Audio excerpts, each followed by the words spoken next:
Hello YouTube and welcome back to Let's Play Bloons TOP 5 Steam. In this episode I'm going to be using the boomerang thrower, obviously, because this map, I have not played it on Steam, I should mention that first, but on Deluxe Edition this was one of my favorite maps. Probably my favorite, if not like second favorite, because with the boomerang thrower it's just amazing. It's just unstoppable. It's amazing. It's awesome. And to show that, I'm going to use one glaive ricochet and see how far I get. I think I will get a monkey village in order to give it the camo detection. But I mean, honestly, actually, hold on. I was about to say I don't even mind if I lose, but I know I'm going to lose against the Moab because, of course, one glaive ricochet is not going to be able to take down the Moab. But I would like to see how far this one glaive ricochet monkey gets, because the way that this track works is that the balloons will follow this swirl and go around this centerpiece like 4 or 5 times. Well, it's probably just like 3 times maybe, but multiple times. And then they will all start dropping off into one of these 4 exits. So the whole point of the thing that you're trying to do is that you're trying to just pop them very quickly before they're able to escape. However, of course, you don't need to pop them that quickly because they do go around multiple times, and especially if you've got a glaive ricochet and they just bounce all over the place and they just pop and everything, then it's pretty awesome and very powerful, very powerful. And I enjoy it very much. So for at least on easy with double cash, specialty building, monkey village. Oh yeah, I needed the other thing on the monkey village, not just the jungle jumps. That was the whole point. But yeah, so it's very powerful. I'm not really expecting to lose any lives until I need anti-Moab, which I will be using probably a balloon chipper for. And I'll have the balloon chipper a little bit farther back, maybe. Probably not. That's not a good idea. Maybe snipers? I don't know. We'll see. We'll see what I do. But radar scanner there. And then, what shall I do? Maybe. I know what I'll do. I will use a bomb tower. And we're going to place the bomb tower like way over here. Like way over here. So that I know that it's not going to be interfering with the normal balloon poppage. And I'll make it a Moab assassin and use that to defeat the Moab glass balloons. And then I'm going to see, is this one glaive ricochet enough to pop everything on Mount Magma, even though, yes, it does have the token upgrades and specialty building and the good positioning and the jungle drums and all that to support it. But with all that being said, this one, I was supposed to call it a ninja monkey, this one boomerang thrower, this glaive ricochet, very powerful, very useful on this track. As much as I've been loving the ninja monkeys recently, on this track in particular, glaive ricochet just shines above the rest. Even the balloon jitsu master would be great. It'll still work fine. It will get outshined, I believe, by this glaive ricochet just because of how amazing it is. And of course I'm hyping it all up, but I haven't actually tested this theory, so it is very possible that it will not work as well as I'm hoping.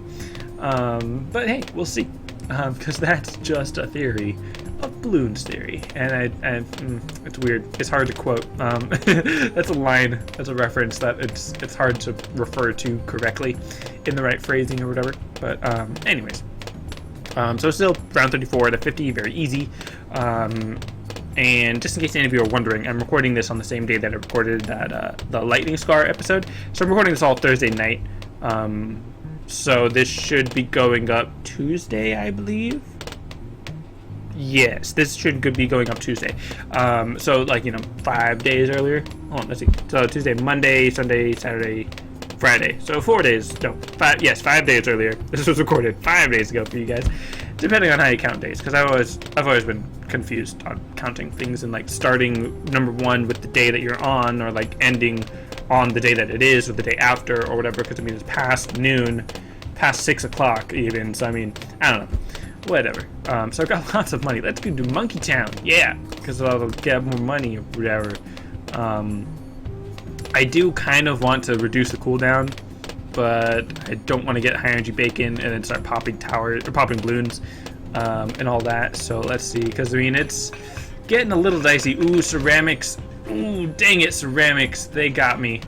Wow. 185 lives, maybe? I don't know. But hold on, let's slow this down because obviously that was an issue that I need to address. Ceramics definitely got me.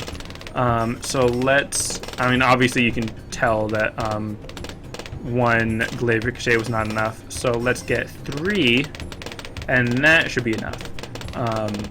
Because the 2 extra should be able to pop the ceramic layer pretty well. Because I mean, it broke through the ceramic layer kind of right at the end before everything started going all crazy or whatever. Like not crazy actually, but you know what I mean. So okay, well actually at this point, should I just go with a whatchamacallit at this point? Let's go with one more glaive ricochet over here, and maybe one more right here. So okay, so yeah, that was round 40, I believe. Round 40 with the ceramic balloons. That's the limit of the glaive ricochet. Well, that's the limit of the single glaive ricochet. But I mean, come on, getting up to round 40 with 1 glaive ricochet, again with all the upgrades and stuff to it, but still, that's pretty impressive in my opinion. And then let's see, use the Moab assassin to just completely destroy that Moab layer, and then those 5 can take down the ceramic layer pretty well. Kind of afraid of wanting to use the high energy bacon, but I think I'm going to stick with these 5 glaive ricochet because they should be good enough. And I will see how this works with whatchamacallit, with the 2 Moab assassins, because I mean there's only those 2 other Moabs in the level round or whatever, last wave, or last round I guess I should be calling it, because it does say round down there. But we'll see. Almost. Wait for it.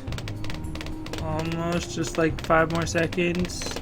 Maybe 3 more seconds. Then there we go. Pop the first one.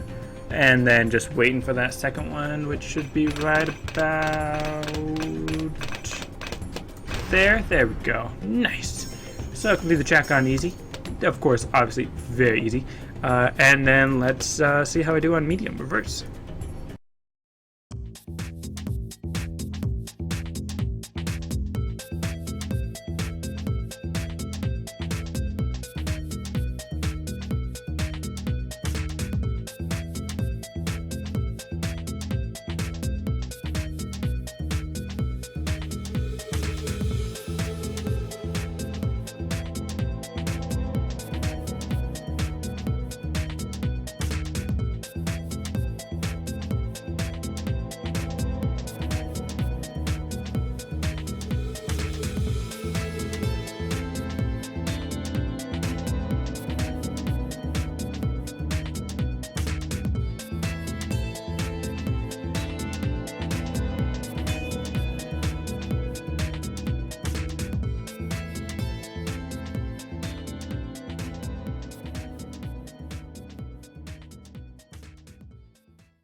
Alright, so now clearly I'm using a completely different strategy because this is completely different on reverse than it is compared to normal.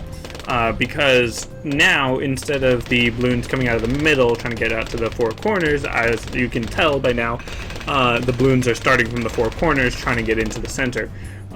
Which poses a bit of a different challenge because obviously, as you can tell, there are 4 different paths, kind of. They all eventually converge right at that top left corner, but I like to sort of spread it out because then no one funnel is taking in all the damage, or like all the balloons. Plus, by arranging them around the circle and having their targeting be first, if anything does get past those corners and starts going into that middle spiral, then they will have the power to, or they will have the range to actually just, attack inside the circle. So that is always nice. Plus, I've got these wizards, these monkey apprentices, these masters of air, if you will. I've got them to also, pitch in with their knockback from the air blasts or whatever to knock the balloons back towards the beginning of the track, which is always very useful on a track like this where it's so crucial to keep them away from the center, basically. I mean, it's not necessarily crucial to keep them away from the center. It's just that it's a lot harder to really gauge how far or how close they are to the end of the track. when it's not quite as clear, because obviously you can tell, you know, around that circle, the darker part that you can see, that's about how far they have to go. But once it kind of gets a bit crowded right there, it's really hard to determine exactly how much time you have left, which doesn't actually make a difference necessarily. Like, it doesn't actually change how likely it is that you're gonna pop the balloons or whatever. And yeah, super monkeys. Oh wow, that actually has enough range to get all 4 of them. That's nice, and actually quite useful.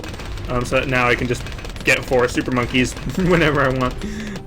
Well, not whenever, but mostly whenever, because the cooldown is pretty low, and because I have 4 of them, it kind of cycles through pretty quickly.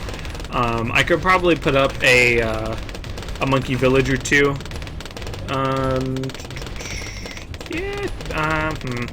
See, but now because I've got the whole symmetry thing going on, I kind of don't want to place a tower that I'm not going to place 4 towers of, or 4 of, or whatever. So let's see, I'm going to probably want super monkeys right here because of round 63. However, the round 63 is not as difficult on this map in particular, especially with this defense, because the clumps, the ceramic clumps, are being distributed amongst 4 different lanes, so they're not quite as clumped together, which makes them a bit easier to handle. And yeah, that's pretty good. I didn't lose any lives, so yeah, that's a win. Let's see, what can I place? I think I'm gonna go with a bomb tower on that side, which, okay, that costs about 6,000. So between these two, with balloon impact to slow down the balloons, do some good burst damage, AoE, and all that. So that'll be useful. Not quite necessarily as useful against a... Oh, look! I beat it on medium. Forgot about that.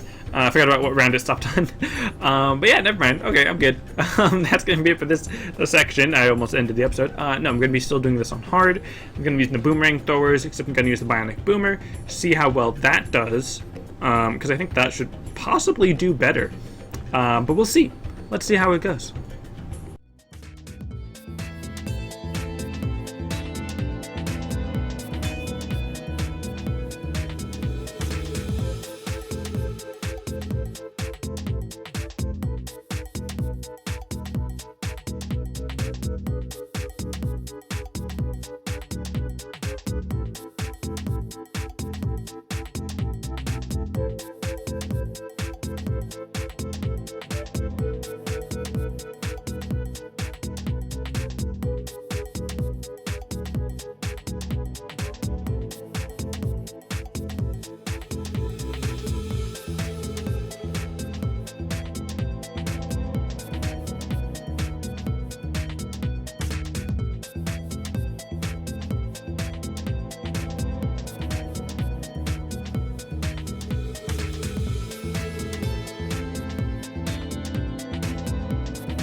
These things are so powerful.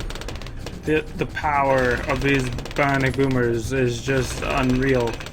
Obviously, it's not as unstoppable as I would like, because I still do need to use the turbocharge, and I do have these very powerful safety nets in place. But oh my goodness, these things are amazing, and I love it very much, especially when I use the turbocharge, and it's just like a solid beam, a solid mass of glaives, and it's just it's amazing. I love it, and I don't know exactly how well it'll look in fast forward just because of the frame rate and all that, but it's just amazing. I love it when I use turbocharge on like a Moab layer or something, and it's just that solid glaive, and it's just amazing. And you could see for a while, well, I'm assuming you could see, for a while I was just using one bionic boomer, and again, yeah, specialty building, double cache, all those upgrades and everything, but still, it was just one bionic boomer, and even with turbocharge, it was able to take down a Moab. However, it was the round after the Moab that it actually lost a couple lives, or it didn't technically lose lives, but I mean, a couple balloons leaked out to my safety net, which I thought was a little bit surprising. That it would be the round after the Moab rather than, well, I mean, not the round before, because that's just a bunch of pinks, but you know, I was surprised that there was actually a few balloons that made it past my single bionic boomer. And as you can see, you know, there's still a few getting past right there, but that's why I put up the safety net so that I would, you know, be safe or whatever. But right now I'm saving up for the call to arms, because that comboed with the turbocharge, which I wish I could also combo with the engineer's ability to increase their attack speed. That would just be amazing. I would love to see that. Which of course I'm going to be using on the ZUMG, because why would I use it on anything else? I mean, of course, it's not like a one-time use or anything, so I could use it on anything else. But still, I can't wait for that. And just 6 bionic boomers. 6 bionic boomers are, well, oh, wow. What? No, what? Round 76? Why did that? I'm going to use a continue on that. Because, I mean, it's obviously not for the lives, or the cash or anything, but what? Hold on, let's slow that down and use turbocharge, because that should not have happened. I mean, I guess I see how it did, but wow. And I was not going to re-record all of that, just for that one sort of slip up, I guess, but wow. So, okay, round 76. Dang. Because wow, okay, I'm just still trying to wrap my head around that. They were able to get past my bionic boomers, and oh, jeez. That is frightening now. That is legitimately frightening. I am gonna get some more bionic boomers, because apparently 6 of them aren't enough. And I mean, even my safety nets got a little bit damaged. So wow, okay. I guess I need to give a little bit more respect to the level. Wow, okay. Yeah, I was just talking about how amazing they were. And then, oh look, they're not actually unstoppable. Which is, you know, like Hyena has said, never let your guard down in this game, especially on hard, because that was really surprising. I don't know. Did any of you see that coming? Like, did you guys know that round 76 was just going to totally destroy me? Or were you just as confident as I was in my bionic boomers? Because I'm pretty confident, especially now that I have 11. I'm pretty confident that they'll be able to beat everything else. And I'll use a Monkey Intelligence Bureau call to arms, just that extra bit of oomph to take it down. Which actually the cooldown on that is pretty hefty, so I think I'm just gonna stick to using turbocharge if I do need to. And now, now that round 76 has shown me that these are not as unstoppable as I was expecting, I'm going to be 100% sure that I have enough bionic boomers to take down the ZUMG, because I definitely want to take that thing down very quickly and I was going to say awe-inspiringly, but I don't want to put any bionic boomers down here because I've already got my Monkey Intelligence Bureau there, so we'll just see how this goes. I'll use the Monkey Intelligence Bureau call arms first, and then the turbocharges, which, I mean, I've got 16 now, so we'll see how long it takes to scroll through all of them. And just all those green flashes and just all the glaives. Oh, that's amazing. I love seeing that, just all those glaives, just a swarm. My glaives will block out the sun. Ah, I like it. I'm just too bad about that round 76 where I had to use the turbocharge to get through it, which is so weird to me. I feel like I should have been able to beat that without turbocharge, but oh well. I still technically beat it, used continue, still got more monkey money because the monkey money that I received for beating this was more than the one continue that I used. Whew, alright, that's going to be it for this episode. Thanks for watching, and I'll see you next time.